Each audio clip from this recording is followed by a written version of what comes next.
विसरवाडी नंदुरबार रस्त्यावरील वडदाजवळ भीषण अपघातात एकाचा उपचारादरम्यान मृत्यू। नवापूर तालुक्यातील वडदा गावानजीक पुलाजवळ काल दिनांक 21 फेब्रुवारी रोजी रात्री 8 वाजण्याच्या दरम्यान भीषण अपघात।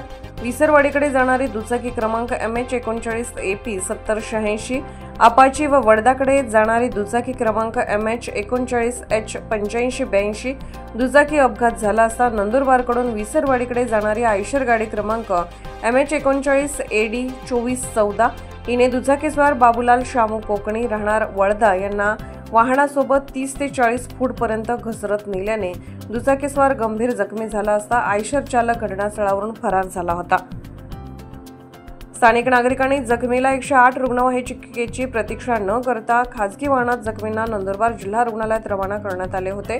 बाबूलाल शामू कोकणी राहणार वडदा रात्री 3 ते 4 वाजण्याच्या दरम्यान उपचार घेताना मृत्यू झाला। घटनास्थळावर विसरवाडी दाखल झाले असून पुढील तपास विसरवाडी पोलीस ठाण्यात वाहन चालकाविरुद्ध गुन्हा दाखल रात्री उशिरापर्यंत चालू होते। INDTV न्यूज साठी विसरवाडीहून निलेश गावित यांचा स्पेशल रिपोर्ट।